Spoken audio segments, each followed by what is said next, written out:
Hi-ho, everybody. It's Kermit the Grog here, bringing you another blast from the past. If you did not check the last one out, this is my old podcast, Pop Culture Talk Zone, that I did with my lovely friends in the Weeb Cabal before Brad decided to take the reins and make it that time I got reincarnated. So on this episode, we talk about why we in the general pop culture population like reformed villains, or just villains in general that kind of grow over time. So listening back to this one was actually...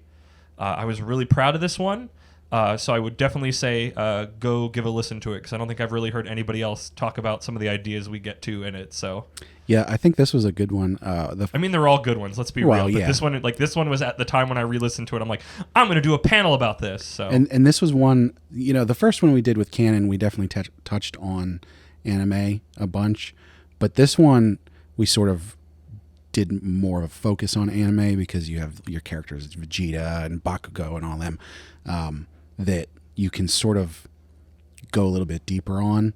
So this, I think this was the one where we sort of more solidified, like, oh, we're going to do an anime podcast in the future, definitely. Yeah. I mean, I feel like every episode of Pop Culture Talk Zone is just a step towards what we will be doing now. So, but yeah, go check it out. It's good stuff. And by check it out, just keep listening. Just keep listening. Check it out by keep going. And hopefully my remaster of this makes it good and listenable. The recording mechanisms we were using back then were not as sophisticated as they do. Every episode gets better. Yeah. Every episode you can listen in real time as we release each old archive episode, how we get a little bit better at doing what we're doing. I don't remember which one it is. It might be the last one where we started using the real equipment. I think it's the last one. Yeah. So you'll definitely be able to hear as we go through this, but hopefully my remastering is high quality enough. So yeah, enjoy. I was also there.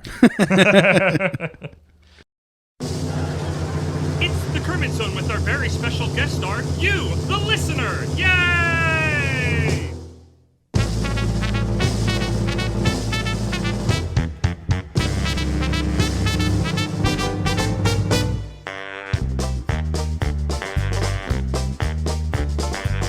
It's time to fetch your headphones. It's time to check the mics. It's time to chat pop culture on the Kermit Zone tonight. It's time now for a shake-up. It's time to go sit tight. It's time to start recording on the Kermit Zone tonight. Why do we always come here? I guess we'll never know. It's like a kind of torture to have to tape the show.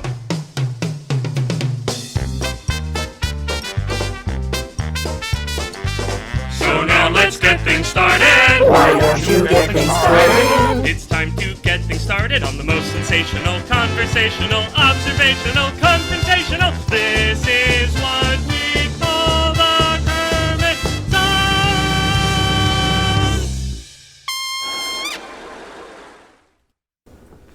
Welcome, everybody. Weeb Club is back with another Pop Culture Talk Zone coming at you.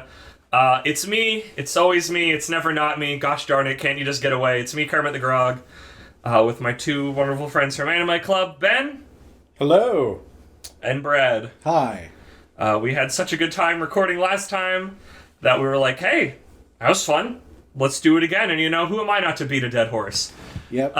Andrew got me with hashtag content, and I just had to keep going.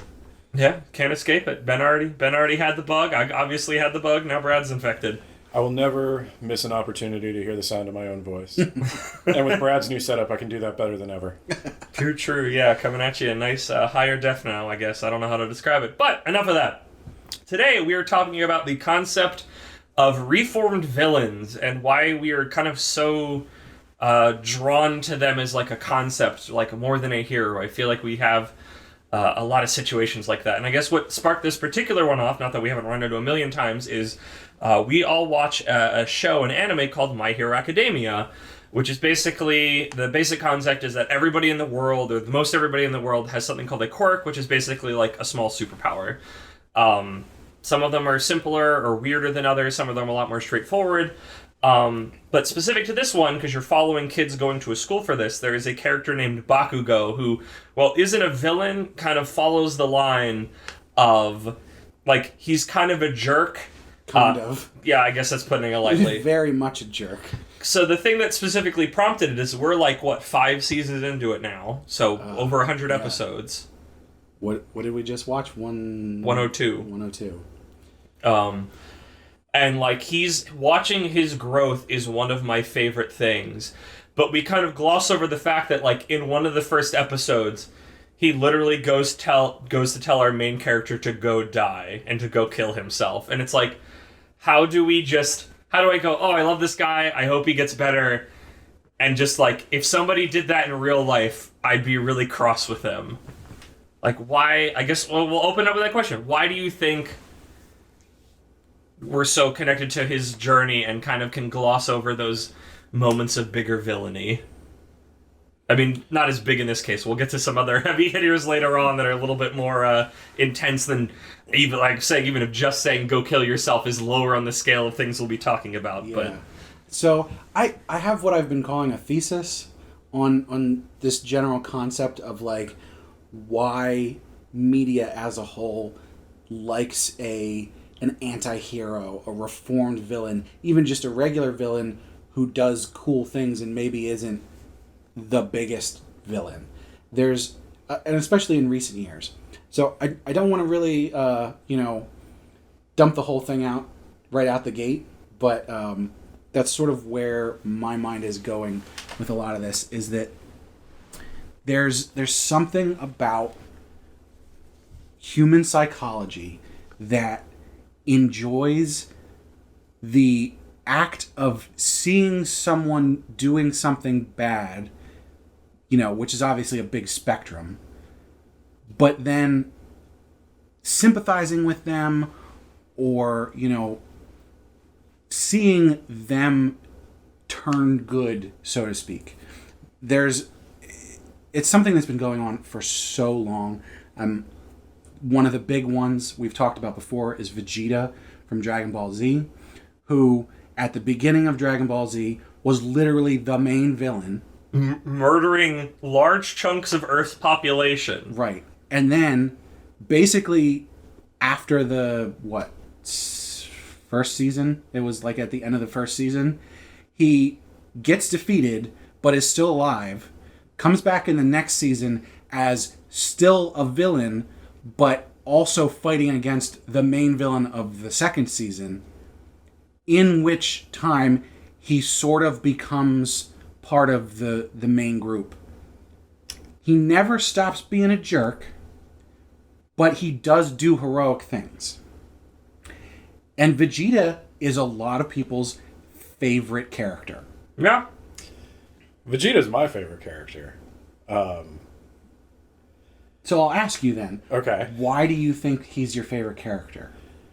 The interesting thing is, he's my favorite character, though, probably more because he's a villain than because he reformed. I like Vegeta's drive. I like his breaking the rules attitude. I like the fact that he goes in there and he does the things you want to do sometimes. It sucks when he's on the wrong side, but when he's cooperating with the heroes, he's not a hero himself. He's delivering the lines and taking the actions that you wish the good guys would take, but they're hampered by their good guy attitudes. They constantly offer people a second chance. There's no second chances with Vegeta. Vegeta doesn't like you, you're on the wrong side of him, he kills you. And there's something cathartic about that. Now, there's two things with Vegeta, to go a little further into his story, is Dragon Ball Z is split up into arcs centered around a main villain. There is an arc towards the end of the show where Vegeta finally does do something purely self-sacrificing. He blows himself up in an effort to kill the main bad guy. He gets nothing out of it, and at the end he delivers kind of like the only compassionate thing he ever says in the entire series up until that point, that he's doing it for his family that he's had on Earth. Up until that point, he doesn't even seem to care about his family. So that's like a moment of redemption. And then that's kind of the end of the show. Dragon Ball comes back with Dragon Ball Super, And I would say in Dragon Ball Super, Vegeta is reformed, and he's a lot less edgy. He's a father and a husband, and I enjoy watching that too. But I think part of the reason I enjoy watching that is because I've grown up with Vegeta, I guess. You went through the arc. Yeah. You've established his character with him. He was edgy when I was edgy, and he mellowed out when I mellowed out. But did you want him to, like, mellow out more? Like, there's something, maybe not mellow, but there's something special about seeing, like, Vegeta. The word that comes to mind is almost like domesticated. He's like a wolf, almost. Well, he's like this lone wolf on his own. The thing is, and I haven't seen much of Super, so Likewise. You'll have to correct me if I'm wrong here, but even in Super, he's still rough around the edges. He's not as much of a colossal jerk as originally, but he still sometimes does and says the things that the heroes, the quote-unquote heroes, won't do. Yeah, to an extent. He mellows out more and more as it goes on, and he's... Throughout Dragon Ball Z, you're always kind of wondering, is he even really on our side? Like, if he gets a better offer, is he going to drop us at a moment's notice? And didn't he do that one time? At least one time. At a minimum? And You're talking about the Majin Buu? Majin Buu. Yeah. So, but isn't the whole point of that is that it wasn't that he was betraying people because it was a better offer. It was because that was part of his arc of, I have to become more powerful. Here's how I can surpass Goku. It wasn't about everyone else in the world. It was about Goku. Well, I mean, for anybody who watches Dragon Ball Z, this will be like beating the dead horse, but Vegeta's fatal flaw is pride. It's the best thing and worst thing about Vegeta. And so in the Cell Saga, which is another villain, the key anime trope of why do we always let them transform for 15 minutes while they use the recycled animation? Why don't we just beat them up while they're transforming? Vegeta answers that question because he thinks it would be fun. Like, they have an opportunity to kill Cell before he completes the perfect Cell transformation. And if you don't watch anime, I am definitely sounding like a huge nerd right now, but he completes the perfect Cell transformation only because Vegeta allowed it, because Vegeta arrogantly thought that would make his victory all the sweeter. Okay, I'm gonna have to stop you there though, because you know you're putting a lot of that on Vegeta, but doesn't Goku do the exact same thing all the time? He does, but I guess isn't one of the central plot points in Super that Goku puts the universe in danger just because he wants to fight stronger people? This actually leads to a good point. Why, when Vegeta does dumb things, we go, oh, Vegeta, it's what he does, that's how he is.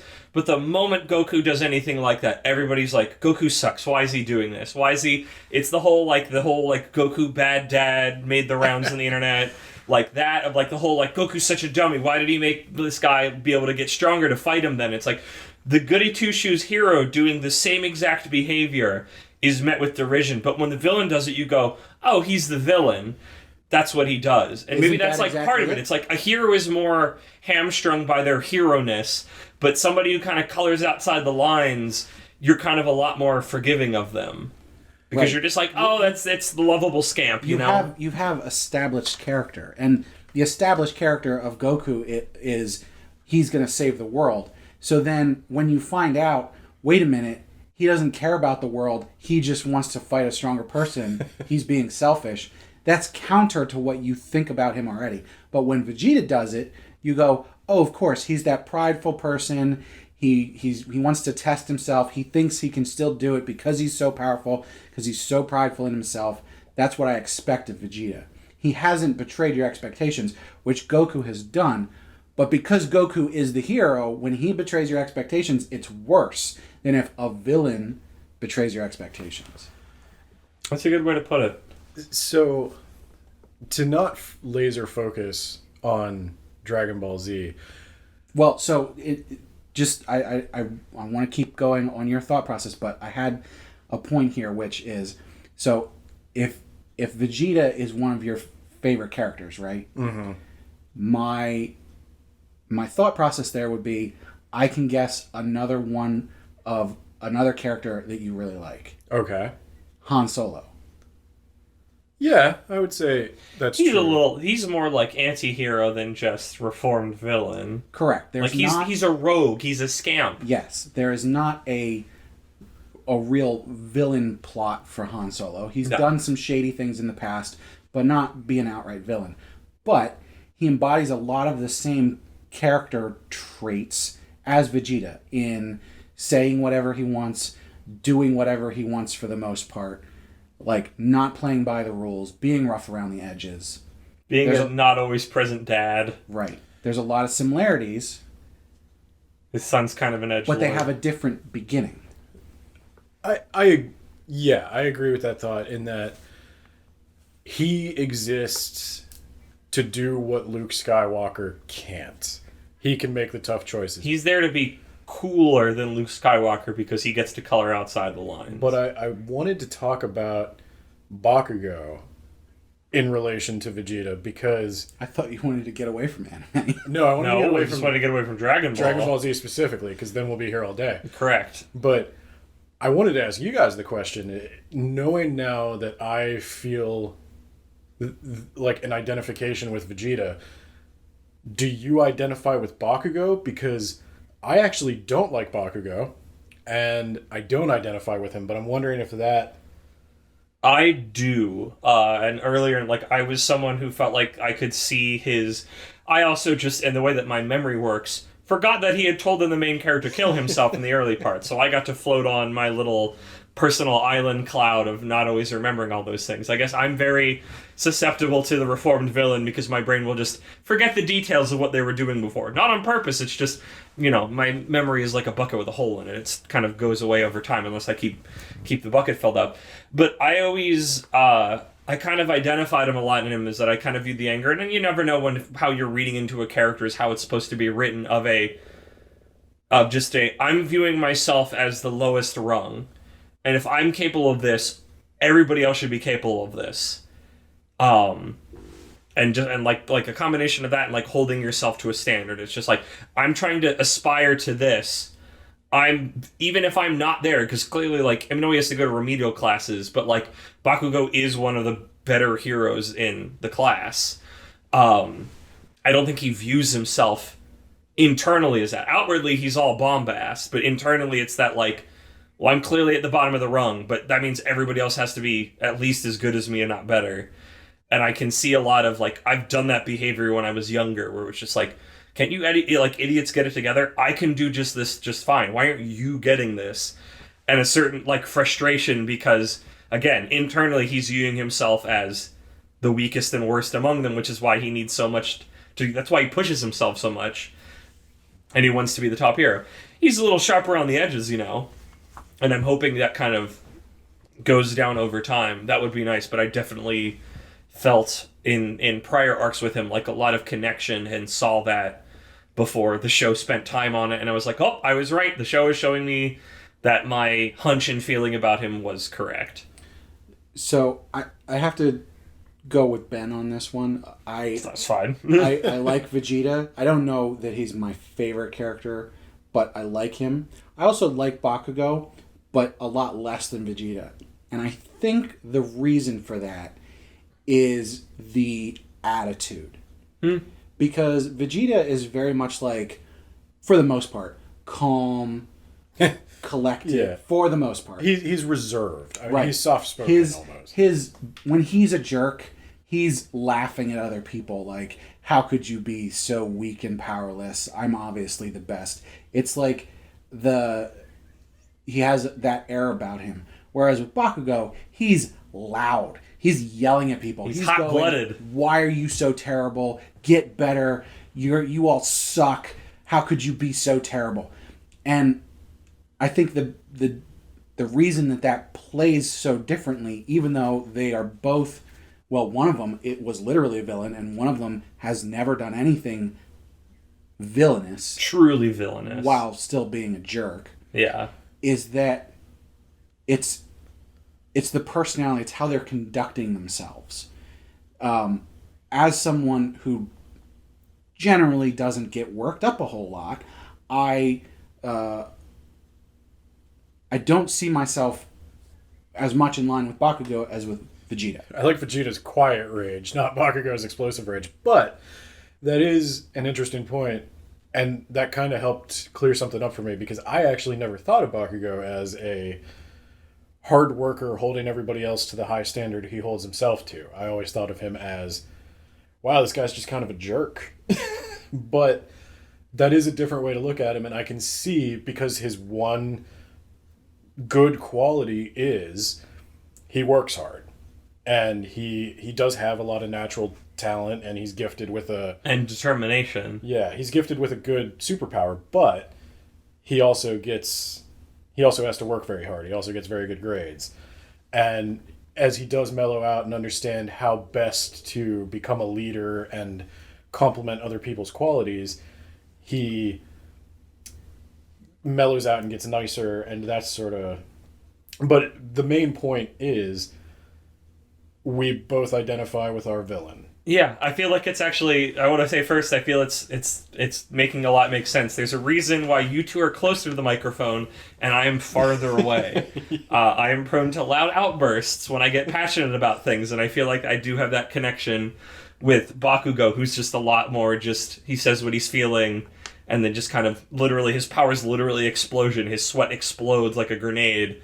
And I can definitely see that. And to your point a little bit, Ben, I was thinking about this. It's like, I can see I feel like a mom saying this, I can see the sweet baby that exists inside Bakugo. I can see that he is a good boy.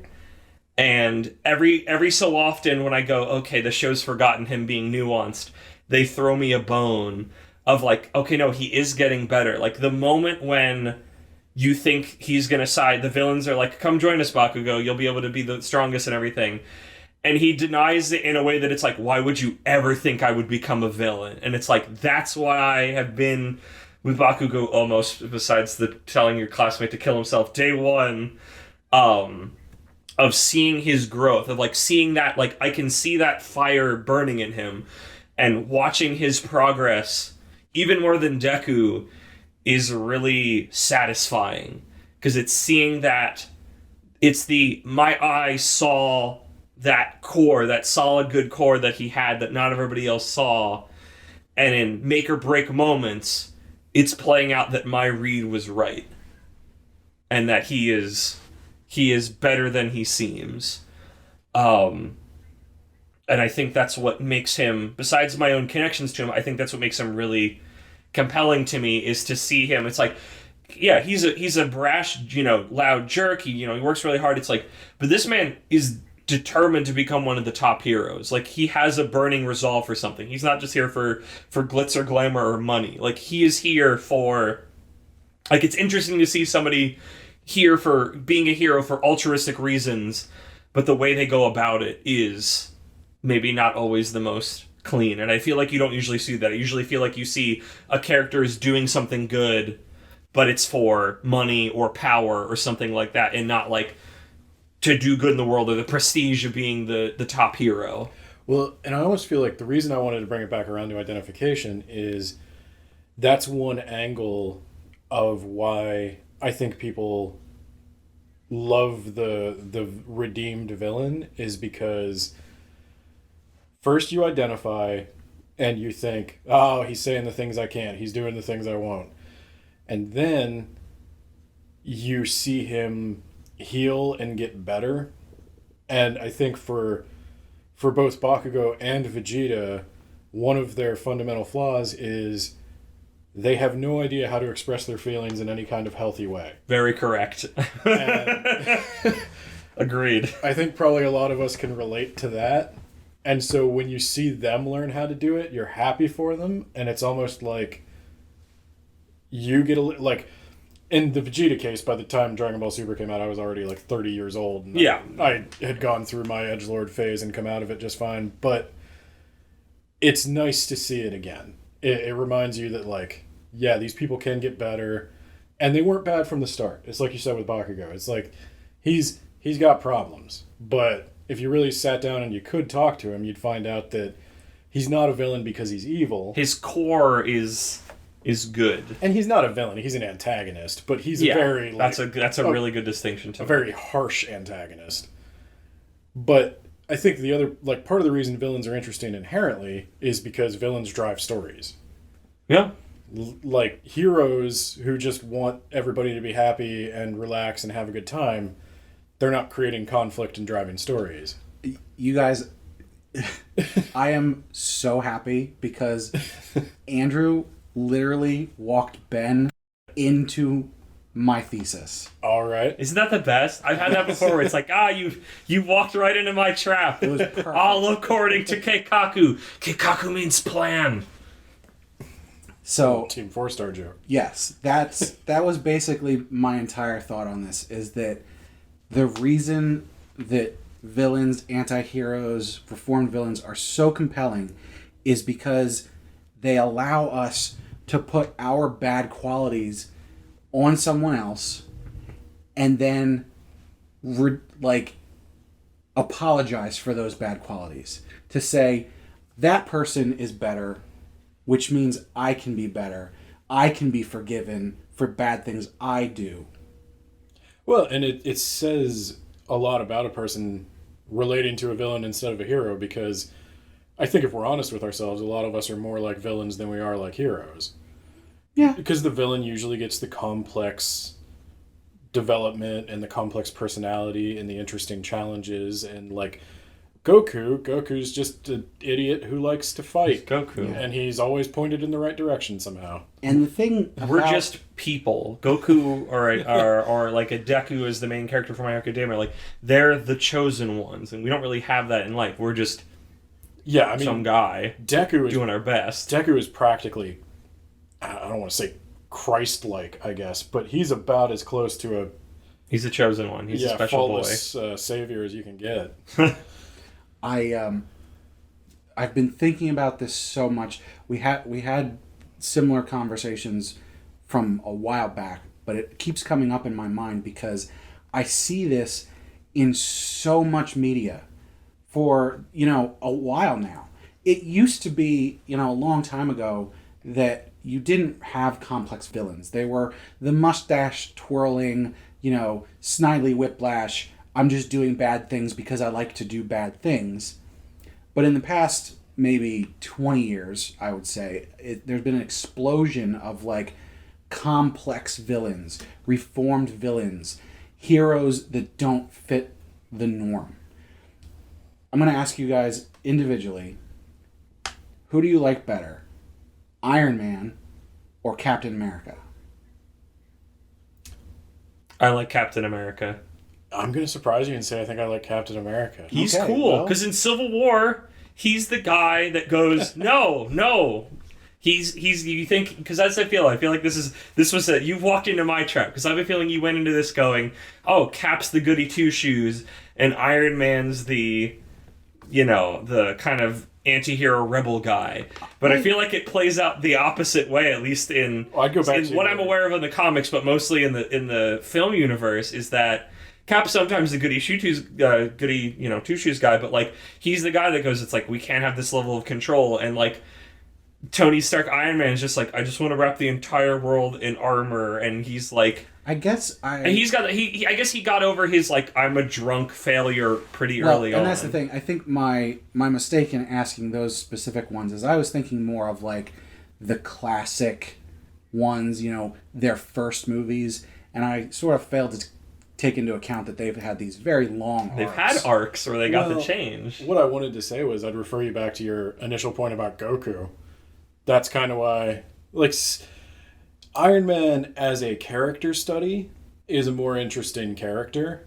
Captain America, if I wanted to watch a movie about a hero, I would watch As a force. Captain America. As an ideology. Right. Is a lot So more if you think about their first Marvel Cinematic Universe movies, Iron Man, he was building weapons, and he was a jerk to people, and then something bad happened to him, and he realized, I can't keep doing it this way, and he builds his armor and he saves people. But then in the second movie, he's sort of back into the same place where I'm gonna be selfish because I'm dying, but deal with it.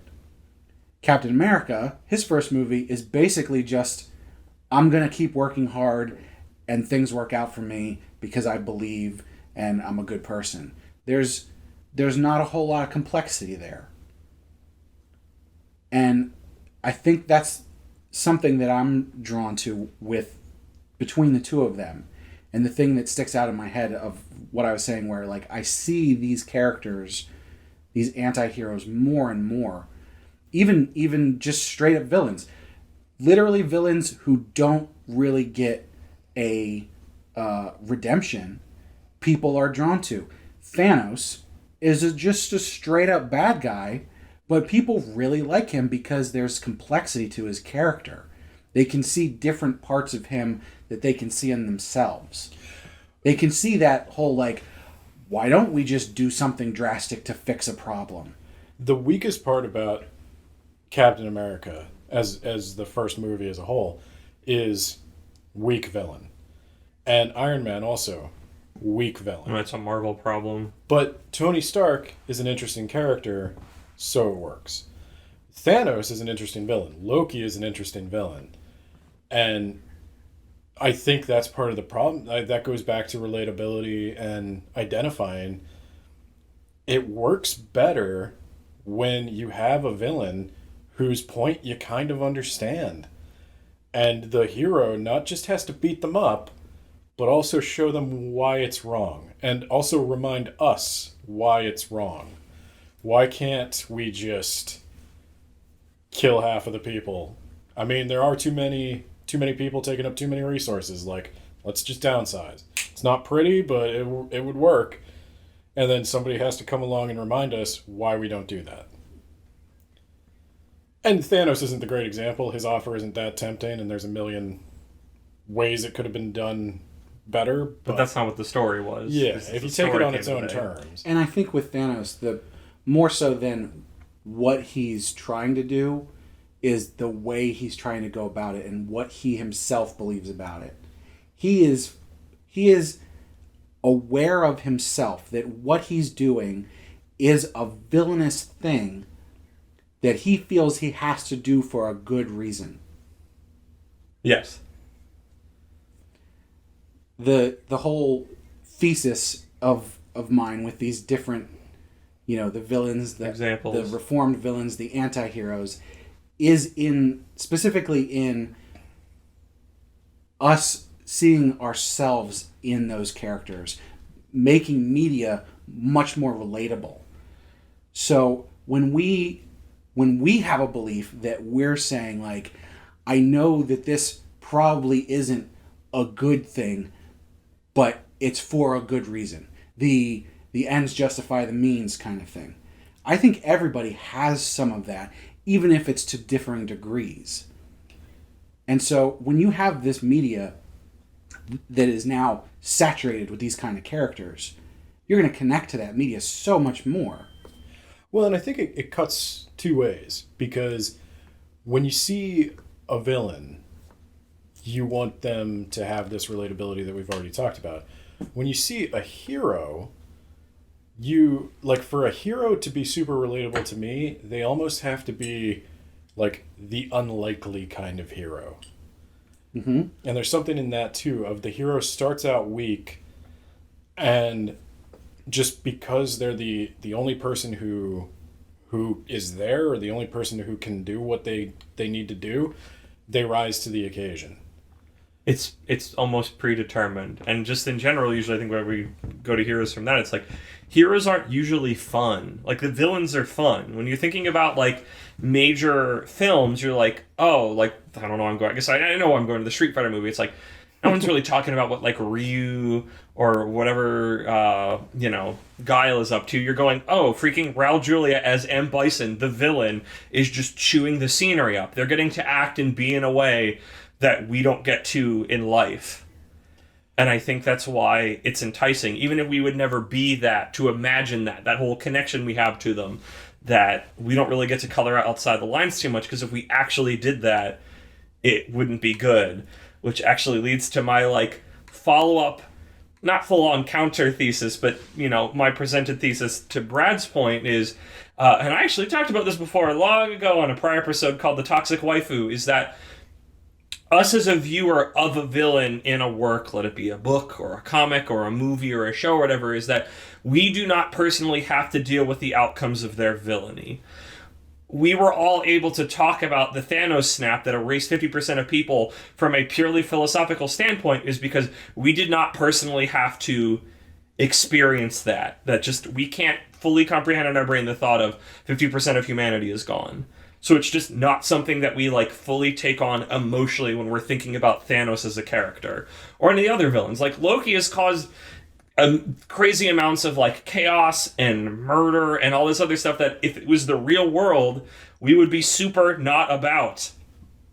And, I guess we'll go back to, because we keep going back to kind of build these examples up. Vegeta, we talked about in Dragon Ball Z, kills large swaths of Earth's population, murders a whole ton of people, on top of just being a general ass, he's a terrible father, he causes a lot of literal pain, murder, and trauma in the world that, again, if this person was real, we would be this is awful, we're not about this. But because we get this shield of the screen that's not our universe, that we just kind of take it on as a thing that is happening, they become very popular. I wanna focus on Loki for a minute because that's a good pick. I mean, especially because he now has his own TV show. I think it's a very interesting use case because the use cases. I was gonna say I was gonna talk about it, but that's a programmer. And a programmer's coming out. It's I can't even think of what's the term now. Character study. Yeah, that would probably work because for Vegeta, when he was a villain, he got defeated, and then they brought everybody back. All those people that he killed, all those people that the Saiyans killed, they wish them back. So does that erase his sins? Well, and that's the thing. I don't think it erases his sins, but it does sort of it makes them... There's less to forgive. Right. It helps massage you as a viewer, right, kind of turning around on now, him. Now, the thing is, Loki didn't have that. Loki did a lot of bad stuff in multiple movies and somehow was still reformed and people love him. Because he's fun. That's the thing is when you don't have to experience the actual villainy, if you get to see it from a distance and it doesn't affect your world, people gravitate towards villains because villains are usually fun. It's my M. Bison thing. They're chewing the scenery. Everybody loves Loki, even though he's he's villainous because he is entertaining. He is fun. Every time he is on screen, I'm cool, it's Loki. I'm watching the Loki show because he is an entertaining character. I think it's strange though. If it's a somewhat side adage of you can get away with anything if you're hot, yeah. Which I see played out in the waifu stock market on the internet at all times. Even though I'm very much saying we see our part of ourselves in this, I think Loki's so interesting because he hasn't really done much of anything to redeem himself. He's quote unquote died a couple times, which he didn't actually. He's sort of made up with his brother, sort of. But he didn't ever really have a redemption moment for real. He never had to pay for it. Until Infinity War. Yes, But people loved him before then. When he died for real. And, right, people loved him before that. And yet, he did so many bad things. Things that you can't put yourself in his shoes for. Things he did just because he wanted to do them for power. I would say that goes to the initial appeal of any villain, which is it's cathartic. We've all had those feelings where it's you wake up, you're having a bad day, some guy cuts in front of you, and you just love to ram him. Or you just want to fight somebody that day, but you can't because you're a real person who has to deal with real consequences. You're in the bounds of society. And these are real human beings you're doing these things to. If there's a way you can frame a movie such that it's just pure enjoyment. If we didn't have real consequences, we would act much worse. Yes. Like, if... We would ask much more chaotically. Yeah. Have you played Grand Theft Auto 5 Yes. recently? Well, and that's what I Not was going to recently, say, but yeah. is video games are another form of that catharsis. You've probably done things in video games that you would not do in real life. And fiction is the way you get to play with those things. The thing is, though, and I think there's a difference between, you playing out something terrible in a video game versus watching a movie where someone does something terrible and yet you later like that person. Because most of the time in video games, now there are ones that aren't like this, but like in Grand Theft Auto 5, for example, when you murder a prostitute, nothing of consequence happens. You might get a wanted level, you might have to kill a couple cops, but at the end of the day, everything's the same as it was. Yeah. In a movie, like with Loki in it, he murders a whole bunch of people. At the end of the movie, those people are still murdered. Yeah. But we don't see them. But we don't see them, we don't have no personal connection, and he is fun. There's in-world consequences. There's in-canon consequences to his actions that you don't get in video games. And yet, there's still something there that we like about him.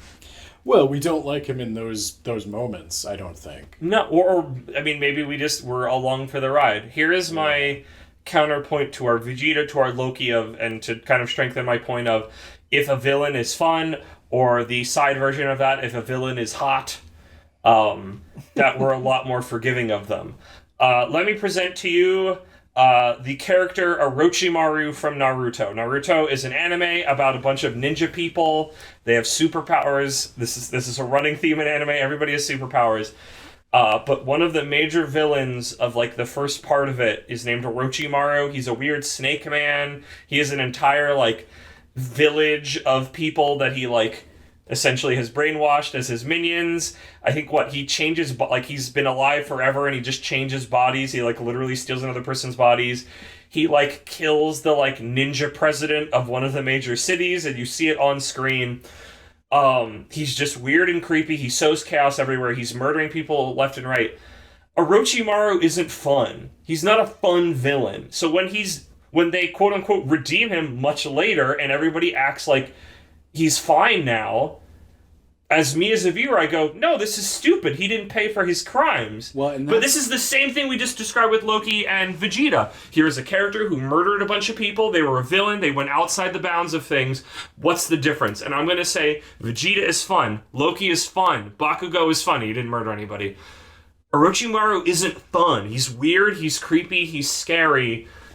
Well, it's all in the framing. Exactly. But people still like him. What? I don't think he's generally popular. People are going to like anybody, but I don't think he's as generally popular as like a Vegeta or a Loki. I think there's a lot more people, maybe just in the circles I rotate in, who are up in arms is probably a strong statement, but like who are like ruffled by like, oh, everybody's just treating this murderer, this shaker of nation states, this man who literally killed our president by using the dead bodies of our first two presidents to do it. Okay, this is I'm really glad you brainwashed women, because this is an excellent point in terms of who people like in Naruto. Who do you think would rank higher, Orochimaru or Kaguya? I don't know who that is. Yeah, I'm out of this. You're barking up the wrong tree going through Naruto. Okay. All I have is that was all I didn't have more. All right, I guess I'll explain it. So Kaguya is the actual end villain of Naruto Shippuden. Sure. So, however many onion layers there are to villains in that series. How many eyeballs does he have? She have, sorry. 3. Incredible. So, the thing is they spend a lot of time showing you why she's crazy and evil. They do a whole flashback with her.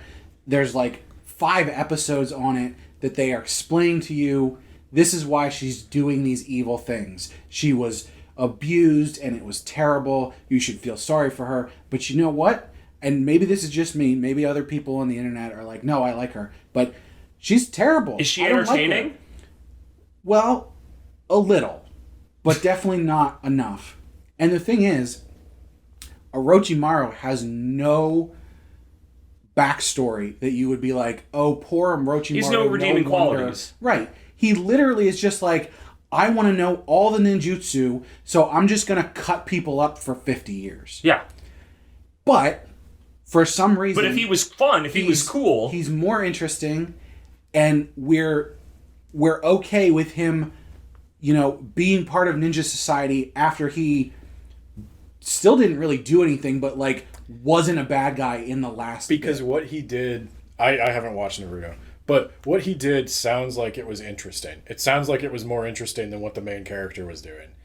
He's researching this weird occult way. But he's not fun to spend time with. Yeah, the thing is, it's interesting in the same way that a serial killer is interesting. I actually have a bridge point from that then. How many people? Well, there's a level of healthy identifying with villains, and there's a level of unhealthy identifying. Well, that's with the thing, because you don't always have to identify. So I've been recently watching through, after reading through it, an anime called Golden Kamuy. I love it. That's not what's important.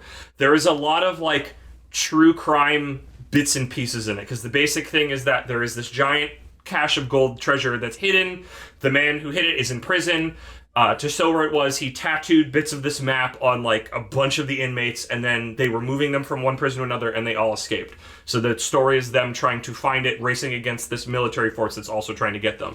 And I just got to the point where I got to re-see one of my favorite characters who goes out too soon, who is literally like, oh gosh, which is the serial killer that made like lamps and stuff out of people flesh? Who is literally just this weird Ed Gein guy that the military guy comes to and goes, hey, man who's got an entire family dinner table in the back room of stuffed people, including his own mother that he talks to. I need you to make fake versions of these tattooed skins to trick the people, the heroes that are going for this. And this guy who's doing a reprehensible thing of making skin and like making clothing and whatnot from human skin, is literally like grave robbing for this, is the most entertaining and like lovable character that shows up on that show for like 2 or 3 episodes, or like 10, 15 chapters in the book. All the time, he's incredibly entertaining. He's like this little puppy dog. All he wants is like the admiration of this like military commander general. He's got like these like terrible cloaks made of like human faces and fingers, but there's like, it's the show like revels in the weirdness of like, this is a really grotesque, horrible thing. But we're like, he's just this kind of like cute, like I would almost describe him as cute. Like, he is so entertaining when he's on screen, because he's got these like crazy monstrosities. Like, he sneaks out of the house in a taxidermied polar bear. So I would have to say I have thoughts on that. I don't want to get too off topic, because there's almost a whole other discussion in why does evil fascinate us? Like, oh god, yeah. There's a reason I could name Ed Gein off the top of my head. There's a reason I listen to true crime podcasts. Yeah. And I don't know why, really. And that's kind of separate from the villain conversation. But are you guys familiar with the Paradise Lost? Vaguely, yes. Yeah, babble. So, poem by John Milton, very old, and it's basically the most of the lore out there about Satan's fall could be traced back to this poem. And some people have criticized the poem as being like way too romanticizing of Satan. He has this fall, he's kind of a tragic figure, he's kind of like a sexy figure. Yeah, yeah. And I think basically Milton used a villain to voice his own thoughts. I think Milton likes Satan, if I'm honest. Ben, let me ask you a question real quick. Yeah. Do you know how many people Satan killed in the Bible? None. I believe the number is 51. Is it? How did Satan kill people? It was various things. Do you know how many people God killed in the Bible? The entire Earth's population minus that family. Yeah. You want to believe the Old Testament? If you're going to keep this in. I don't. I feel like we always come back to Bible chat. We're in Bible Corner. I don't know that we can point to Satan as, the evil character. He's definitely been, He's been vilified. Correct. There's definitely a thought of, oh, Satan is going to take you down to hell and torture you forever. But isn't Satan locked in there? What? Why does he want to torture you forever? He's locked down there on the lowest level. I do worry that our Satan apology here is going to make some people question how valid our opinions on You know villainy what? are. If we can get some Church of Satan listeners I could to get on board We with might us, have one of those there listening. think- I'm sure I know somebody. I think we'd be fine. I know a few, but I know that's not the worry. no. The reason I brought it up was just like that's an example of using a villain to voice your own arguments, which is what I think a lot of authors do. Yeah. Yeah, I can see that. And the other thing I see in villainy with the Vegeta, the Bakugo, there's a certain amount of, yeah, they do whatever you want. There's also a certain amount of, like, they're free. They're free in a way that the rest of us just aren't, in a way that we might like to be. And that's kind of why I brought up Milton and Satan, is because that's kind of the way he paints Satan. Is Satan had questions, he had disputes, and he got his ass kicked for it. And his tragic fall just goes on and on. That was, I think, John Milton's actual argument, but he didn't want to get stoned to death, so he wrote a little poem, and then at the end he made it about Adam and Eve. But, and I think that's probably, I think your interpretation of Bakugo is probably right. I think that's something the author was trying to probably say that I didn't get, because I just didn't understand where he was coming from at all. Yeah. And probably the same with Vegeta. I think people like their villains more than they like their heroes, because... Does it come down to a similarity with heroes in that we see we're drawn to that it's sort of like a wish fulfillment, and with a hero you sort of get that as a whole from the beginning, whereas with a villain you first apply your bad qualities to that, you see your bad qualities, and then you get to see the good side of it, which is perhaps more rewarding. Well, to bring up another book thing, I guess, have either of you ever read A Clockwork Orange or seen the... I've seen a good chunk of the movie. I've not read it. I have watched the movie. So there's a big dispute between the movie and the book, because the movie very explicitly drops the last chapter of the book. So A Clockwork Orange is about basically a teenage gangster who goes on these vandalizing and simple assault rampages. And eventually he kills somebody, and he gets left behind and he gets imprisoned. He goes through this experimental treatment to get out of prison early, and they basically do some like Skinner style behavioral psychology to reprogram him so that the acts of violence are now reprehensible to him and he can't do it. And the movie kind of stops there at his deconditioning himself so that he can do violence again. And it's this weird statement about society trying to impact your identity.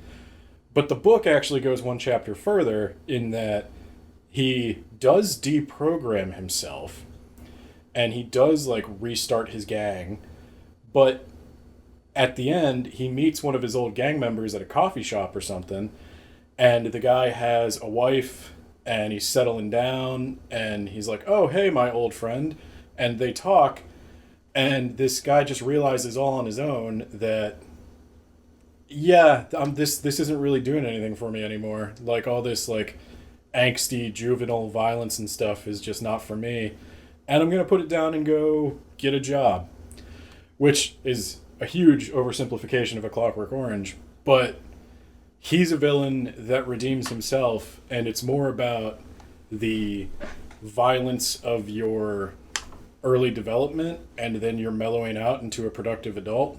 Like when you're young you want to destroy, and when you're old you want to create. Oh, Ben, you're going to do this to me. Okay, so we had touched on this a little bit, and I guess because, you had to bring that up, I'll out myself a little bit, because it's been long enough. Okay.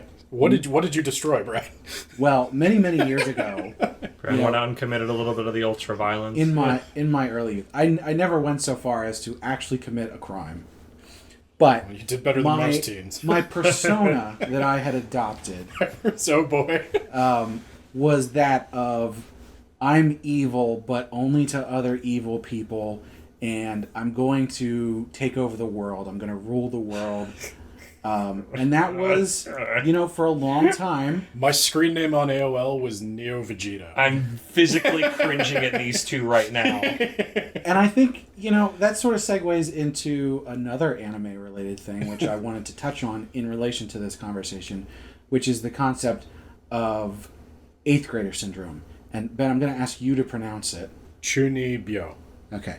And this is something that is very much an anime trope in, like, slice of life high school stuff, where there's a character who is, like, dark and brooding. A lot of times they'll have an eye patch that they don't need. They wear dark clothes, and they talk about, like, the power within me, this dark power that I have.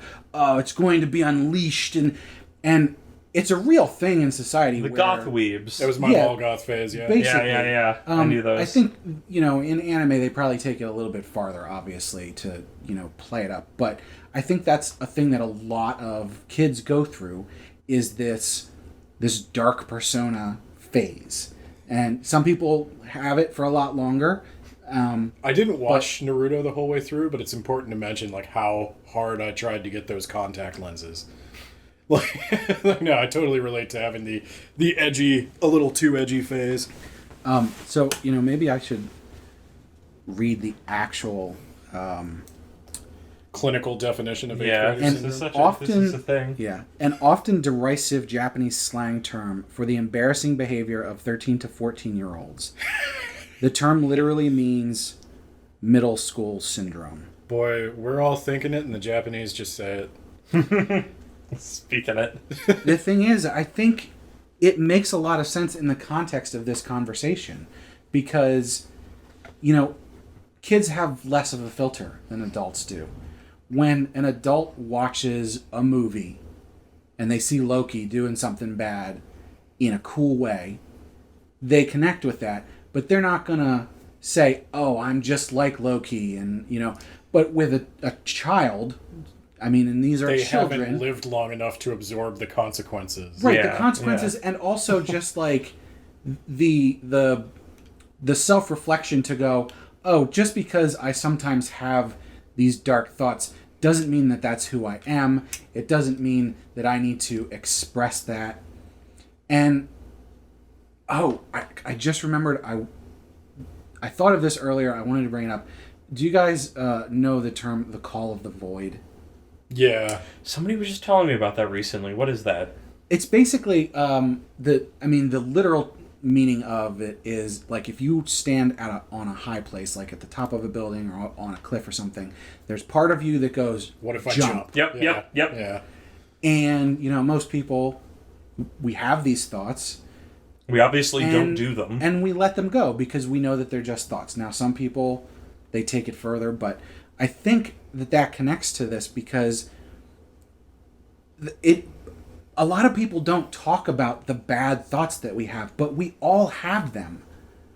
We have these thoughts that go through our minds because they just pop in there. And it's not who we are. It doesn't mean that we're going to do something bad or we're a bad person, but we think these things. Ben, your thing about, I want to ram this person. Yeah. That's a similar thing. I think that's when I thought of it. Where then your frontal lobe develops and you get that impulse control. Exactly. Yeah. The impulse control of your frontal lobe. Children don't have that. So you get this 8th grader syndrome where it's leaking out. There's some blockage there, but not enough to really block it. And, until this was for me, until I was in my late 20s, I held that persona. My frontal lobe hadn't fully developed until then. Oh boy. No, I get that. I didn't have a persona, but like I told you, like my AOL Instant Messenger screen name was Neo Vegeta. I definitely... You're such edgelords. I know. I know not Neor, obviously, but... That's the funny thing.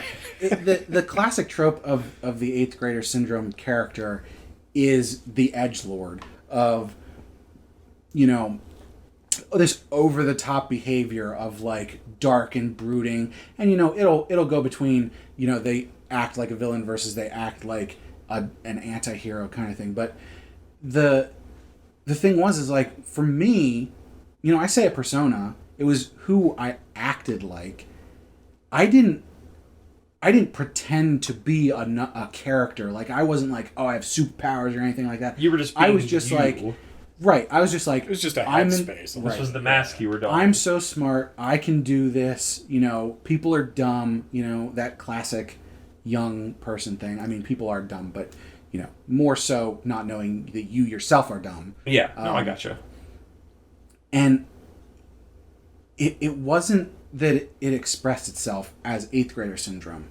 You know, I bring that up because it's a classic anime trope, but my expression of that wasn't like, I'm going to wear an eye patch and pretend I have superpowers or that I have special knowledge of conspiracies or anything like that. No, it was literally just like, the world is dumb and I can do better, but I only want to take out the people who are bad.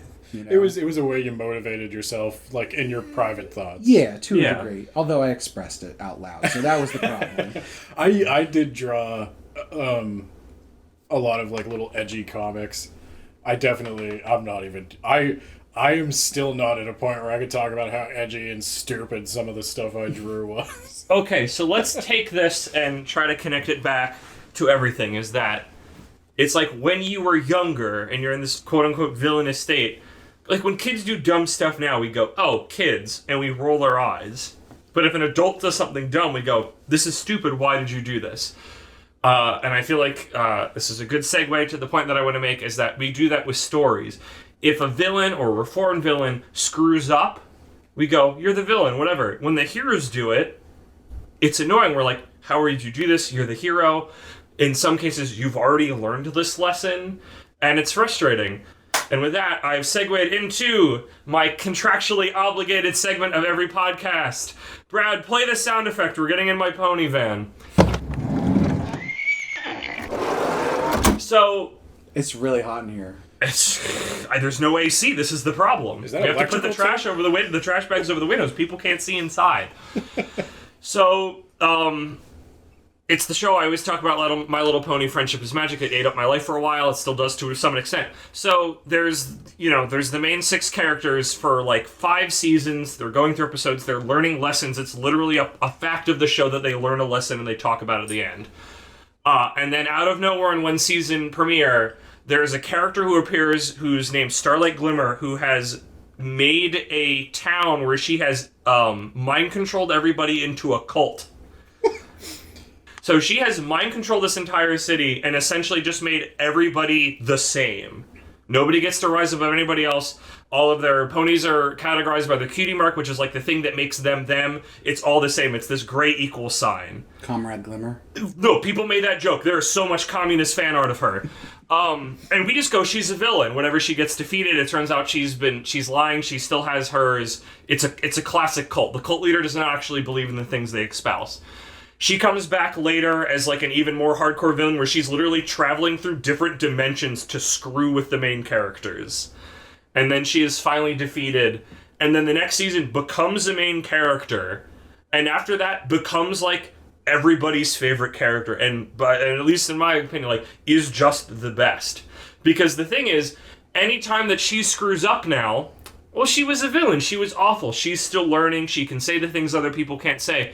If any of the other characters screw up, it's like, how could you do that? You've learned this lesson already. One of my friends is literally en route in his car to a con to give a presentation about how messed up one of the characters' growth arcs were, where she, like, somehow is ending the series worse off than when she started. Except that's not what the show is about. It was just, she kept making the same mistake over and over again. And it's like, I feel like that's what we do. We connect back what we're talking about. A little kid makes a mistake, you go, you're a little kid, whatever. In a show, you're a villain, whatever. You're the bad guy. You're still learning. You're still kind of taking your bumps and getting there. I give you that patience to that. An adult who I know should know better screws up. F that. What are you doing? Adult that should know better. And it pisses us off. And I feel like with all the other things we've talked about villains, there's that little extra, like, the grease along the way that makes it a little bit of a smoother thing for us to like a villain.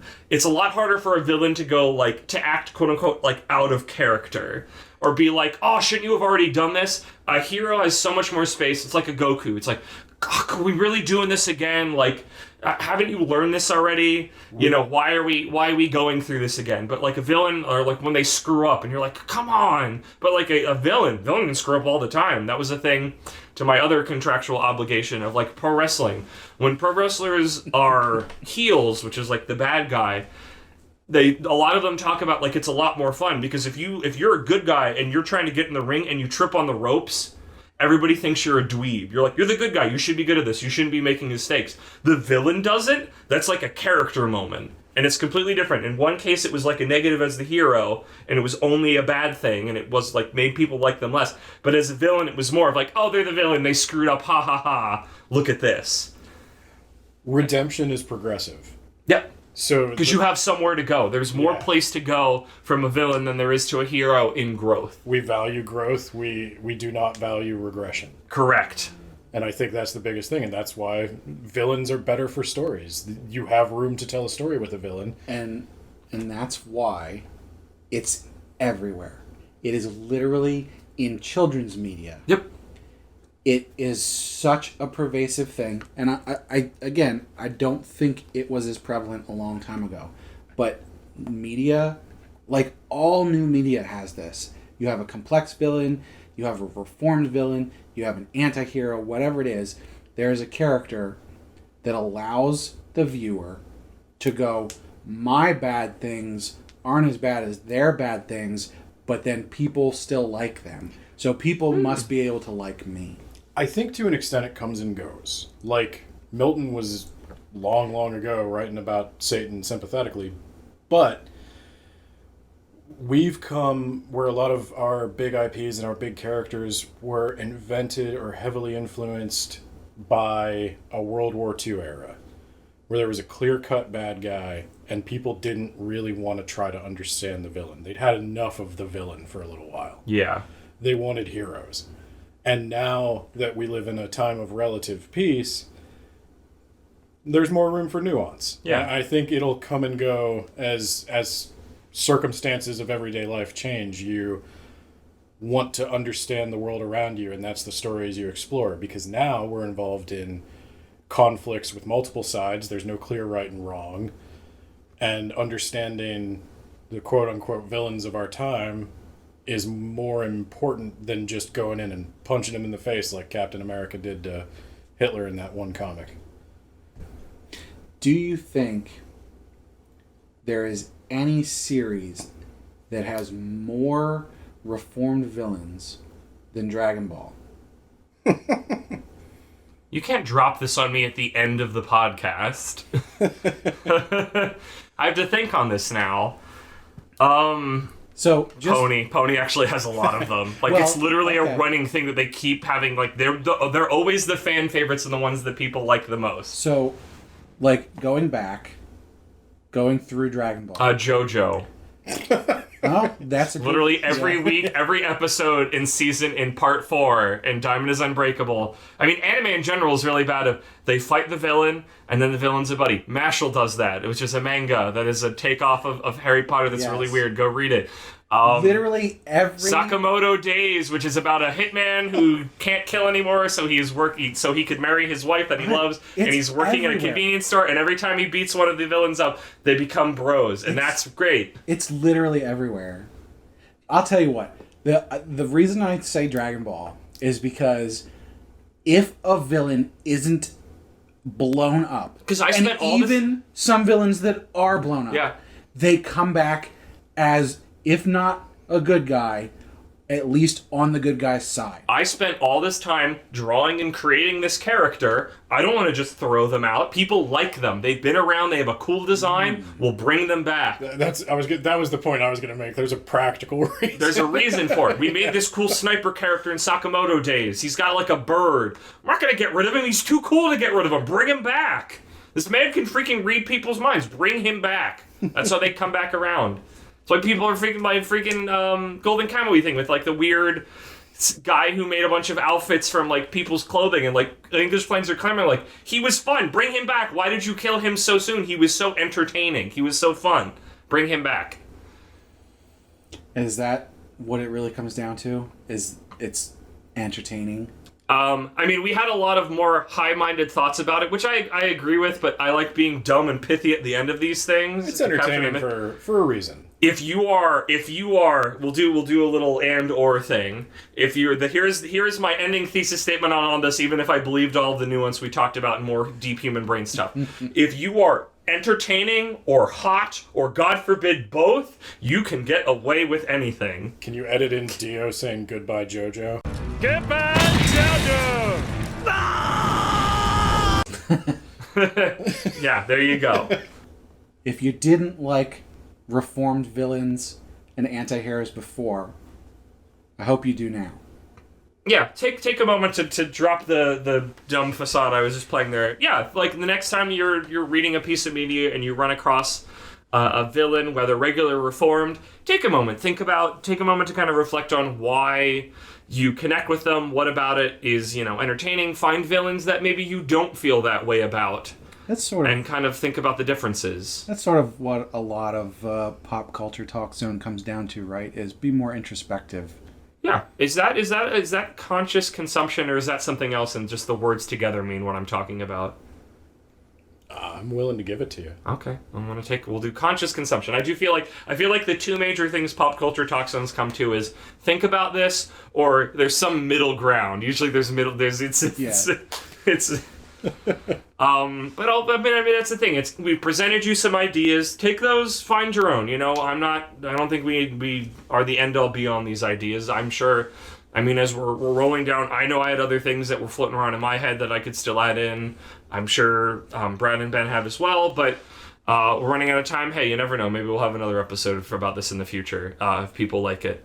But with that, any closing remarks? I thought this was good. I always enjoy these conversations. I'm glad we can record them now. Yeah. Get that sweet, sweet content dopamine bump. I like how we're using anime to tackle the world's big issues. I can't wait to see what we can apply this to next. It's the new mission of Anime Club. Can anime solve climate change? Let's not get too big for our britches right now. Let's slow down a little bit. We're at the end of the podcast. We don't got time for that. And with us at the end, thank you for joining us, everybody listening at home or in their car or wherever the heck they listen to these things. It is greatly appreciated. You can find me, Kermit the Grog, right here in the Ramble Rousers podcast feed, wherever you find it, or maybe you're listening to this on our YouTube channel over at my buddy's page, Keeping Friendship Magic. Check out his stuff. He does good stuff. You can also find me and some other dumb things that I make on my, I do have a Twitter now. I believe I'm at Kermit D Grog on Twitter. The letter D, like I'm freaking out of One Piece. Kermit D Grog. So for more stuff for podcasts and other dumb things that I make in the future. Brad and Ben, would you have anything you'd like to plug? Sure. You can find me on Twitter at BenboSwaggins. I also run a podcast called Words About Books. You can find that anywhere you get your podcasts. That also has a Twitter at WABpod. And hope you check it out.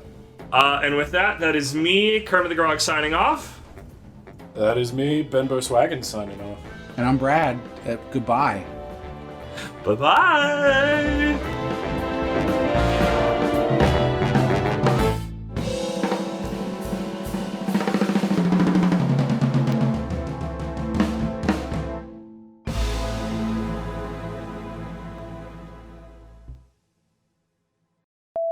Let me open this. Yeah, that would be You don't want that fizz on camera.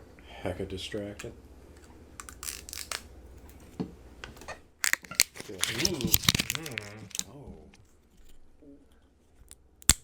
Oh, yes. Give it to me, baby. Oh. You might need to send me some of these clips. Oh my gosh, I understand ASMR so much better now that it's like right in my brainstem. Right?